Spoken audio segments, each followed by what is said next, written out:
Arctic. इस कहानी की शुरुआत में हमें आर्टिक की बर्फीली चट्टानों के बीच में एक आदमी को दिखाया जाता है जिसका नाम मिकलसन है। मिकलसन यहाँ पर पिछले कई दिनों से फंसा हुआ है और वो यहाँ पर मदद का इंतजार कर रहा है। उसके पास एक प्लेन भी होता है जो क्रैश हो चुका है। दरअसल वो अपने साथियों के साथ यहाँ से गुजर रहा था, लेकिन उसका प्लेन क्रैश हो गया जिसमें उसके सभी साथी मारे गए और वो अकेला बचा है। इसीलिए वो यहाँ पर किसी मदद का इंतजार कर रहा है। उसके पास एक छोटी सी मशीन भी होती है जिसका हैंडल घुमाने से आसपास अगर कोई भी हेलीकॉप्टर होगा तो उससे उसका संपर्क हो जाएगा। पर कई बार ट्राई करने के बाद भी उसका कोई संपर्क नहीं हुआ, क्योंकि ये बीहड़ ऐसी जगह है जहां पर कभी कोई नहीं आता। यहाँ पर उसने ऊपर जहां पर बर्फ कच्ची होती है वहां पर मछलियां पकड़ने के लिए छोटे छोटे फंदे लगाए होते हैं। उसने कई सारी मछलियां पकड़ ली है और वही मछलियां खाकर वो अपने आप को जिंदा रखता है। मिकलसन अगली सुबह ऊपर चट्टान में जाता है जहां पर वो अपनी मशीन को एक बार फिर से ऑन करता है, लेकिन आज भी उसका किसी से कोई संपर्क नहीं होता। यहाँ पर हम कुछ पत्थर भी देखते हैं जिन पत्थरों से वो बात करता है। दरअसल उसके साथी जो मारे गए थे उसने उन सब को यहाँ पर दफना दिया है। अब मिकलसन वापस अपने प्लेन के पास आ जाता है। वो देखता है जो मछलियां उसने जमा करके रखी थी अब वो वहां पर नहीं है। मिकलसन को लगता है कि जरूर कोई उसी की तरह सर्वाइवर होगा, पर जल्दी उसे वहां पर पोलर बेयर के पैरों के निशान दिखते हैं। वो समझ जाता है कि यहाँ पर कोई पोलर बेयर है जो उसके ऊपर भी हमला कर सकता है, इसीलिए वो भागकर अपने प्लेन के अंदर चला जाता है। अब मिकलसन के दिल में एक और डर है और वो डर है पोलर बेयर का, जो कि बहुत ही खतरनाक होते हैं। किसी तरह से एक रात को प्लेन के अंदर पोलर बेयर के डर से गुजारता है। अगली सुबह वो बाहर आता और देखता है कि चारों तरफ तूफानी हवा चल रही है, लेकिन फिर भी वो अपनी मशीन को लेकर चट्टान के ऊपर जाता है ताकि वो किसी से संपर्क कर सके। और जब वो मशीन के हैंडल को घुमाता है तो उसमें ग्रीन लाइट जल जाती है, जिसका मतलब ये है कि आसपास ही कोई हेलीकॉप्टर है। पर चारों तरफ बर्फ की वजह से उसे कुछ भी नहीं दिख रहा होता। तभी वो देखता है कि उसके सामने एक हेलीकॉप्टर है। उसने एक फ्लेयर बनाया होता है, वो उस फ्लेयर को जलाता है और अब हेलीकॉप्टर ने उसे देख लिया है। हेलीकॉप्टर उसकी तरफ आना शुरू कर देता है, पर यहाँ पर हेलीकॉप्टर तूफान की चपेट में आ जाता है, जिस वजह से वो हेलीकॉप्टर क्रैश हो जाता है। मिकलसन भागकर हेलीकॉप्टर के पास जाता और देखता है कि हेलीकॉप्टर के पायलट की मृत्यु हो चुकी है, लेकिन उसमें एक लड़की भी थी जो बहुत बुरी तरह से जख्मी है। और अब मिकलसन हेलीकॉप्टर के दरवाजे को तोड़कर उसके ऊपर उस लड़की को लिटा देता है, क्योंकि वो उसकी जान बचाना चाहता है। और अब मिकलसन उस लड़की को खींचता हुआ बड़ी मुश्किल से अपने प्लेन तक ले आता है। वो उसे प्लेन के अंदर ले जाता है जहां पर लड़की को होश आ जाता है। वो उससे बात करने की कोशिश करता है, लेकिन लड़की को इंग्लिश नहीं आती और जो लड़की की लैंग्वेज होती है वो मिकलसन को नहीं आती।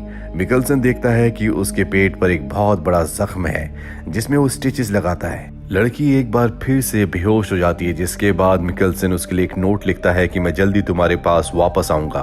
वो उसी के प्लेन के पास जाता है जहां पर पायलट की डेड बॉडी होती है।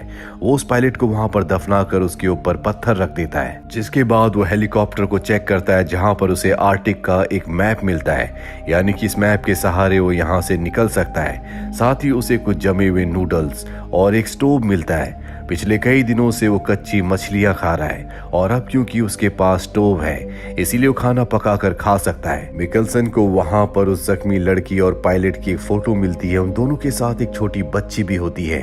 वो समझ जाता है कि ये एक परिवार है और अब मिकलसन की वजह से पायलट की मृत्यु हो चुकी है, क्योंकि उसी को बचाने के लिए पायलट अपने हेलीकॉप्टर को उस तरफ लाया था, जिस वजह से उसका प्लेन क्रैश हो गया और उसकी मृत्यु हो गई। मिकलसन के दिल में इस बात का बहुत गिल्ट होता है। अब वो सारा सामान लेकर अपने प्लेन में आ जाता है। तभी बाहर से उसे कुछ आवाज आती है और जब वो उस जगह जाता है जहां पर उसने मछली के लिए ट्रैप लगाया था, वो देखता है कि उसके फंदे में एक बहुत बड़ी मछली फंस गई है, जिसे लेकर वो वापस अपने प्लेन के अंदर आता है और स्टोव जलाकर वो नूडल्स और फिश बनाता है। पिछले 6 महीनों से वो कच्चा खाना खा रहा था। दरअसल वो पिछले 6 महीनों से यहाँ पर फंसा हुआ है और आज 6 महीनों के बाद उसने पहली बार पका हुआ खाना खाया है। वो उस लड़की को भी कुछ खाना खिलाता है और इसके बाद उस मैप को चेक करता है जो कि उसे उस लड़की के प्लेन के अंदर से मिला था। उस मैप को चेक करने से उसे पता चलता है कि यहाँ से कई किलोमीटर दूर एक ऐसा पॉइंट है जहाँ पर लोग हेलीकॉप्टर से आते हैं, जहाँ पर इन्हें रेस्क्यू किया जा सकता है। और अब वो तय करता है कि वो लड़की को लेकर यहाँ से निकल जाएगा क्योंकि जल्दी ठंड और भी ज्यादा बढ़ने वाली है। टेम्परेचर -40 से 50 डिग्री पहुंच जाएगा और इतनी ठंड में कोई भी इंसान नहीं बच सकता। इसीलिए वो तय करता है कि उस लड़की को अपने साथ लेकर वो उस पॉइंट तक जाएगा। हालांकि ये काम बहुत मुश्किल है और मिकलसन तय कर लेता है कि वो उस लड़की की जान जरूर बचाएगा। इसीलिए वो बहुत सारी मछलियां पकड़ता है, साथ ही कुछ पानी भी अपने साथ रख लेता है और प्लेन में एक नोट छोड़ता है कि हम दो यहाँ पर जिंदा थे पर अब हम नॉर्थ की तरफ जा रहे हैं। और उस लड़की को वो अपने स्लीपिंग बैग के अंदर पूरी तरह से पैक करके एक प्लास्टिक के टब नुमा चीज के ऊपर लिटा देता है और उसे खींचता हुआ लगातार आगे बढ़ना शुरू करता है। और मिकलसन खुद भी यहाँ पर बहुत कमजोर हो चुका है, इसीलिए उसकी चाल बहुत धीमी होती है। वो लगातार उस लड़की से बातें करता रहता है। उसके पास अब एक मकसद है, वो किसी भी कीमत पर उस लड़की की जान बचाना चाहता है क्योंकि उसी की वजह से कहीं न कहीं उसके हस्बैंड की मौत हुई थी। मिकलसन लगातार उस लड़की को खींचते हुए आगे बढ़ता रहता है। कई घंटों के बाद जब वो अपना मैप चेक करता है तो उसे पता चलता है कि अब भी दूरी लगभग 45 किलोमीटर है, जिसे पार करने में लगभग उसे 7 दिन लग जाएंगे क्योंकि बर्फ में स्पीड बहुत कम होती है। साथ ही मिकलसन के अंदर ताकत भी अब बहुत कम बची हुई है और सबसे बड़ा खतरा है पोलर बेयर का, जो कि इस इलाके में कहीं आसपास ही है। पूरा दिन चलने के बाद रात हो जाती है।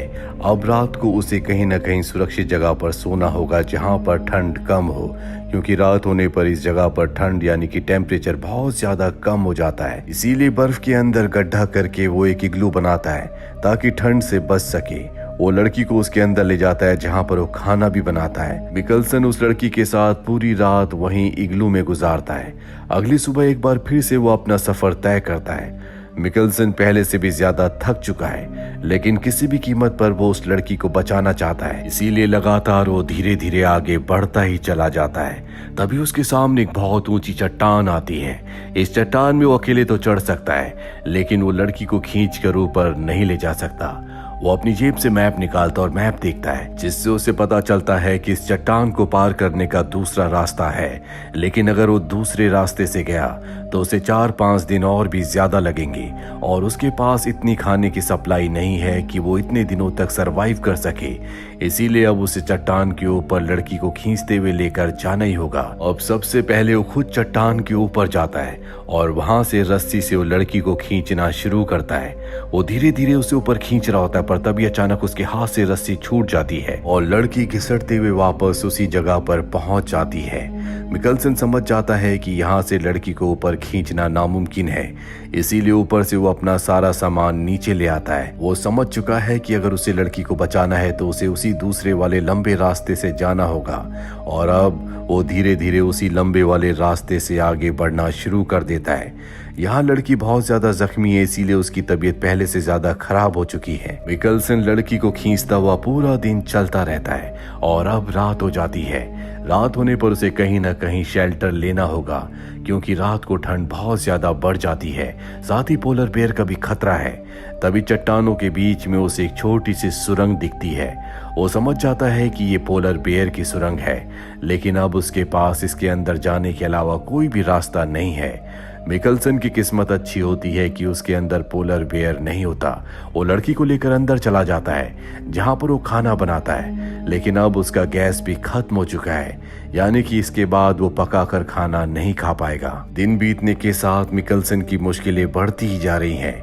अब जब मिकलसन गुफा के अंदर होता है तभी उसे किसी के गुर्राने की आवाज आती है। वो समझ जाता है कि बाहर पोलर बेयर है और तभी पोलर बेयर अंदर आने की कोशिश करता है, लेकिन मिकलसन किसी तरह से उसके पास जो फ्लेयर होता है उसे जलाकर बाहर फेंकता है, जिससे पोलर बेयर डर कर वहां से भाग जाता है। मिकलसन डर के साए में पूरी रात गुजारता है। अगली सुबह जब वो बाहर आता है तो पोलर बेयर वहां पर नहीं होता, इसीलिए जल्दी से वो लड़की को लेकर इस जगह से निकल जाता है। कई घंटे चलने के बाद उसके सामने एक बर्फीला तूफान आ जाता है। बर्फीले तूफान से बचने के लिए उस स्लेड को जिसके ऊपर उसने लड़की को लिटाया होता है वो उसे अपने सामने कर देता है और लड़की को पकड़कर वहीं पर लेट जाता है। कुछ देर के बाद जब बर्फीला तूफान शांत हो जाता है, वो देखता है कि वो पूरी तरह से बर्फ के अंदर दबा हुआ है। मिकलसन उस लड़की को भी चेक करता है। वो देखता है कि उसके मुंह से खून आ रहा है। वो उसके घाव को चेक करता है जिसमें अब इन्फेक्शन हो चुका है।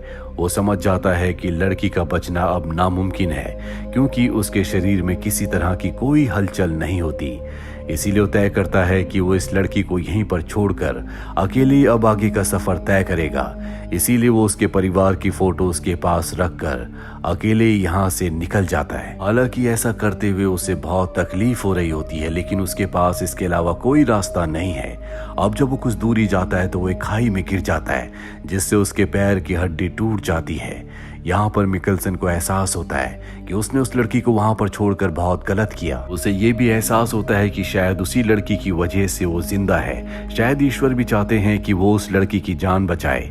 इसीलिए किसी तरह से वो अपने पैर को बांधकर एक बार फिर से ऊपर आता और उस लड़की के पास जाता है। उस लड़की को अब होश आ गया है। वो मिकलसन से पानी मांगती है। मिकलसन उसे पानी देता है, जिसके बाद एक बार फिर से वो लड़की को स्लेड के ऊपर रखकर खींचना शुरू कर देता है। उसके पैर की हड्डी टूट चुकी है, इसीलिए लकड़ी के सहारे वो धीरे धीरे आगे बढ़ता है। ऐसा करते हुए उसे बहुत दर्द हो रहा होता है, लेकिन वो किसी भी कीमत पर लड़की की जान बचाना चाहता है। इसीलिए धीरे धीरे आगे बढ़ता हुआ वो उस रेस्क्यू पॉइंट तक पहुंच जाता है, जो कि एक हाइट पर होता है। वो लड़की को खींचकर ऊपर नहीं ले जा पा रहा होता, इसीलिए सबसे पहले वो अकेला जाता है। वो देखता है कि वहां पर एक हेलीकॉप्टर है, जिसे देखकर उसकी खुशी का कोई ठिकाना नहीं रहता। वो वापस नीचे आता है और लड़की को भी धीरे धीरे खींचता हुआ ऊपर ले जाता है। और अब उसके सामने जो हेलीकॉप्टर और लोग होते हैं वो उससे बहुत दूर होते हैं। हालांकि मिकलसन फ्लेयर जलाता है, लेकिन वो उसकी फ्लेयर को नहीं देख पाते। इसीलिए मिकलसन अपनी जैकेट निकालकर उस पर आग लगा देता है, लेकिन इसका भी कोई फायदा नहीं होता। वो लोग उस जलती हुई आग को नहीं देख पाते। मिकलसन लड़की को स्लीपिंग बैग से बाहर निकालता है। दोनों की दोनों आवाज लगाते हैं, लेकिन तब तक वो लोग हेलीकॉप्टर से उड़ जाते हैं। मिकलसन और वो लड़की पूरी तरह से हताश हो जाते हैं और समझ जाते हैं कि अब उनकी जिंदगी का अंत आ चुका है। मिकलसन उस लड़की का हाथ पकड़कर वहीं बर्फ के ऊपर लेट जाता है। वो उस लड़की से माफी मांगता है। वो कहता है कि मेरी वजह से तुम्हारे हस्बैंड की मृत्यु हो गई और अब तुम्हारी भी जिंदगी का अंत होने वाला है। इसके बाद लड़की के साथ साथ मिकलसन की भी आंखें बंद हो जाती है। तभी हम देखते हैं कि मिकलसन के बाल हिलना शुरू हो गए। दरअसल उसके पीछे हेलीकॉप्टर आ चुका है। उन लोगों ने इन दोनों को देख लिया था। वो दोनों इन दोनों को रेस्क्यू करने के लिए यहाँ पर पहुंच चुके हैं, जिसका मतलब ये है कि इन दोनों की जान अब बच जाएगी। मिकलसन पिछले कई महीनों से आर्कटिक की बर्फ की पहाड़ियों के बीच में फंसा हुआ था, लेकिन कभी उसने वहां से निकलने की कोशिश नहीं की। और जब उसने देखा कि लड़की की हालत खराब है और वो अगर उसे यहाँ से नहीं ले गया तो उसकी मृत्यु हो जाएगी, तो उसने रेस्क्यू पॉइंट तक आने का फैसला किया। इसीलिए कहा जाता है कि अगर हम अच्छाई करने की कोशिश करें तो हमारे साथ भी अच्छा ही होता है। जिस तरह से मिकलसन ने उस लड़की की जान बचाने की कोशिश की, जिसके फलस्वरूप उसकी भी जान बच गई और कई महीनों के बाद वो उस जगह से बाहर निकलने में कामयाब हो गया। तो ये थी पूरी कहानी फिल्म आर्कटिक की। उम्मीद करते हैं कि ये कहानी आपको पसंद आई होगी।